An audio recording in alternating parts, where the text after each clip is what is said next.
I be moving. Whipping the foreign, I'm cruising. The money I'm speaking is fluent. All of my business booming. Stacking my cash in abundance. All of my family funded.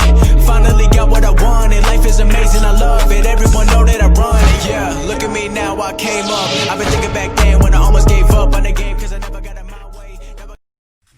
Donc là maintenant c'est la guerre totale, hein, voilà. Depuis plusieurs mois ça a commencé, mais là vraiment c'est confirmé, c'est la guerre totale entre Tuchel et Leonardo.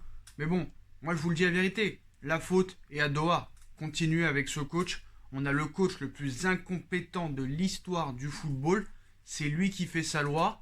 Le mec, on lui donne des milieux de terrain, il te les met défenseur central, on lui donne des défenseurs centrales, on le met milieu de terrain. Tu te rends compte dans la tête de Marquinhos?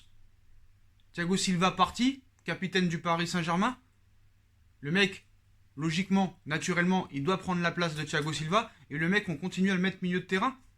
Le mec, il pleure depuis 1 an et demi, voire 2 ans, parce qu'il n'a pas de sentinelle. Tu lui donnes Gay, tu lui donnes Herrera, tu lui donnes Paredes. Maintenant, tu lui donnes Danilo Pereira, qui est un spécialiste, peut-être contrairement aux autres, du poste de numéro 6. Et il le met en défense centrale. Et c'est pas tout. C'est pas tout, parce que après le match et la victoire face à Dijon, il a dit que Marquinhos, en conférence de presse, doit être au cœur du jeu, c'est-à-dire au milieu de terrain. Donc il nous a expliqué clairement que tant que ce connard sera là, Danilo Pereira sera en défense centrale et Marquinhos au milieu de terrain. Et on a vu Marquinhos, qu'est-ce que ça a donné au milieu de terrain hier, hein? Que des pertes de balles, le mec se faisait éliminer comme pas possible. Dijon a eu 2-3 occasions en première mi-temps, mais c'est incroyable. Donc voilà, c'est encore une déclaration de guerre qui a été lancée par Tuchel hier envers Leonardo.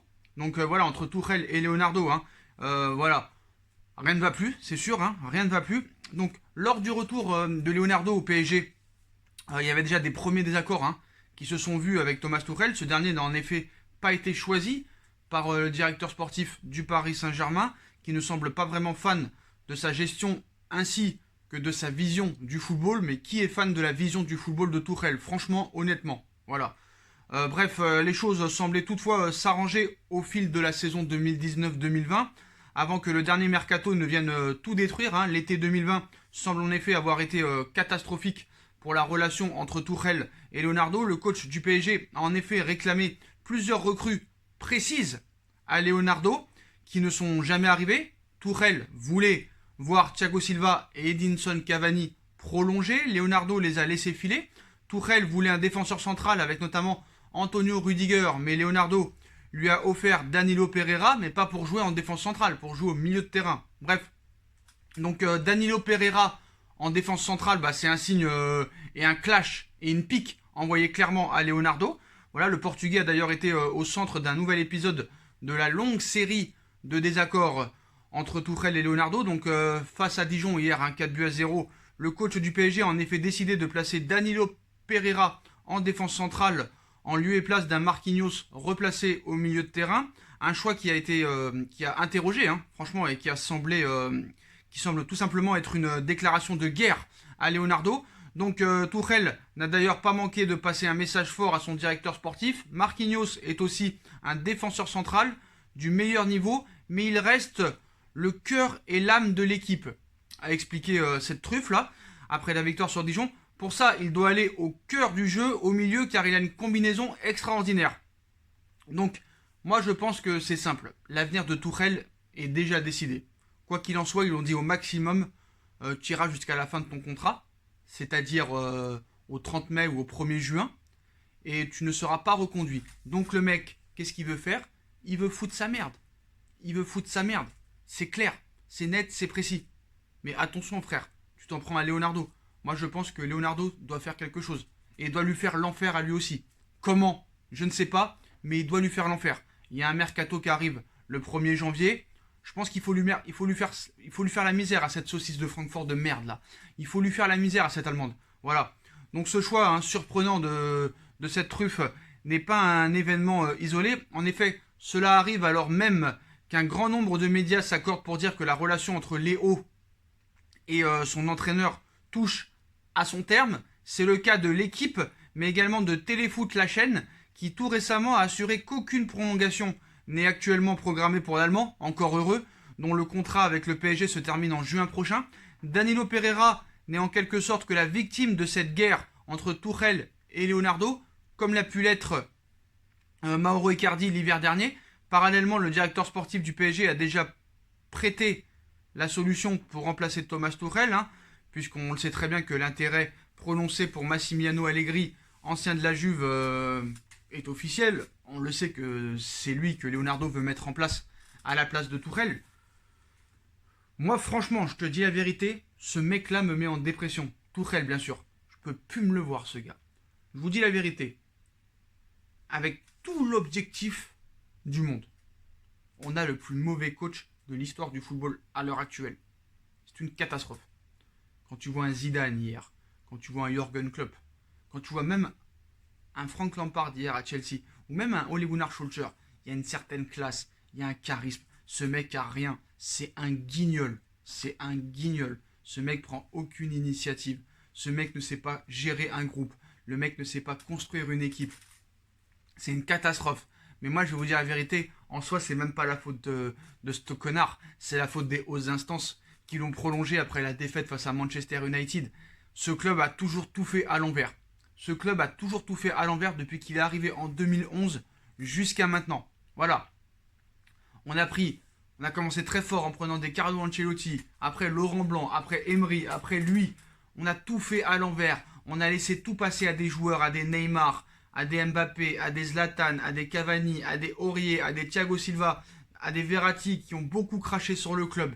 Le mec est incapable de faire quoi que ce soit. Il demande des recrues, tu lui donnes. Il les met pas à son poste. Et le cas Xavi Simons, il faut en parler aussi du cas Xavi Simons. En Ligue 1, tu te balades. Que tu mettes l'équipe A, B ou C, tu te balades. Tu mets des 6 à Angers, tu mets des 4 à Dijon. Pourquoi Xavi Simons n'est jamais dans le groupe? Là aussi, il va falloir aussi se poser la question. Tu as fait un super coup. Il y a plus d'un an, en le chippant à Barcelone. Pourquoi Xavi Simons n'est pas dans le groupe? Et pourquoi, quand tu mènes des 4-0, des 3-0 à 10 minutes ou 15 minutes de la fin, ne pas lui laisser du temps de jeu? Le mec, il va vouloir se casser et tu l'as dans la merde. Moi, je pense que ce mec-là, il faut lui faire l'enfer. Il faut l'empêcher de dormir la nuit. Il faut que la nuit, il dorme avec seulement un œil. Maintenant, Léo, tu sais ce qu'il te reste à faire. Franchement, qu'on lui donne ses 20 millions et qu'il se casse. Franchement, on n'a pas recruté cet été, on a recruté pour 0 €. Donnez-lui ses 20 millions et qu'il se casse. Par contre, il ne faudra pas se tromper sur le prochain entraîneur, hein, moi je vous le dis. Faudra pas se tromper. Mais maintenant, arrêtons de faire des contrats longue durée à des coachs, peu importe leur palmarès. Il faut faire un contrat d'1 an avec une en option, comme faisait Guardiola au FC Barcelone. Voilà. C'est tout, parce que là, il y en a marre. Tu peux pas continuer avec ce mec-là. Ce n'est pas possible. Vous vous rendez compte? Avant, il y avait des pro-Tourelle. Tourelle était défendable des fois. Pas par moi, hein, mais par des gars. Tu vas maintenant sur Twitter, tu vas sur YouTube et tout. Il n'y en a plus un qui défend Tourelle. Il n'y en a plus un. Tout le monde a envie qu'il dégage. Tu te rends compte, hier, tu as gagné 4-0 hier. Tu as gagné 4-0, c'est normal. Mais tu vois en commentaire de tous les autres débriefeurs du Paris Saint-Germain, j'en peux plus de Tourelle, je veux qu'il se casse, il faut le virer. Vous vous rendez compte? Un peu. Avec l'équipe que tu as, tu devrais vibrer, tu devrais avoir du jeu de folie et tout. De toute façon, c'est pas dans l'intérêt des joueurs qu'il y a actuellement au Paris Saint-Germain de changer d'entraîneur, parce que eux, ils sont contents qu'il y a Tourelle, hein, il faut le dire. Hein. Pourquoi eux, ils voudraient que Tourelle parte à la place d'un entraîneur autoritaire qui les ferait courir comme jamais? Aucun intérêt pour eux. C'est pour ça qu'ils soutiennent Tourelle. Donc maintenant, voilà. Bref, voilà. Maintenant, le mec, il a envoyé la guerre à Leonardo. Leonardo lui fera la guerre. T'inquiète pas pour ça. Voilà. Mais le mec me met en dépression. Je pense que je vais faire une action. Faut que je fasse une action. Faut que je fasse un bad buzz. Pour qu'il se casse. Et pour que ça soit vu. Je sais pas ce que je vais faire. Je vais réfléchir, mais j'ai plus rien à perdre. Je m'en bats les couilles. Je sais pas ce que je vais faire, mais je vais faire une action. Le groupe de supporters n'a pas marché. Parce que les gens maintenant, dans ce monde, ne sont pas fiables. Mais je pense que je vais tenter quelque chose. Je vais réfléchir.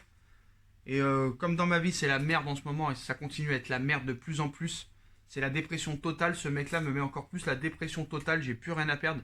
S'il faut mourir, on mourra. On s'en bat les couilles. Mais je ferai quelque chose. Parce que moi, j'en ai marre de ce coach de merde. Et franchement, je vais vous dire la vérité. Vous allez être surpris de ce que je vais dire. Mais j'étais plus heureux quand il n'y avait pas les Qataris. Parce que au moins à l'époque, T'avais une équipe de clochards, certes, mais au moins tu te battais, t'avais une opposition, t'avais quelque chose. Tu méritais tes Coupes de France, tes Coupes de la Ligue, t'allais au charbon contre une vraie adversité. Alors là que t'as plus rien, là c'est tellement facile. Hier tu mets l'équipe. Hier t'as 12 absents, tu gagnes 4-0 contre Dijon. C'est quand même incroyable. Après on me dit de ne pas critiquer la Ligue 1. C'est quand même assez exceptionnel. Donc voilà les postos, hein, déclaration de guerre de Tuchel envers Leonardo, hein, qui te met Danilo Pereira en défense centrale et Marquinhos au milieu de terrain. Et apparemment Marquinhos devrait jouer souvent au milieu de terrain d'après Tuchel. Donc voilà.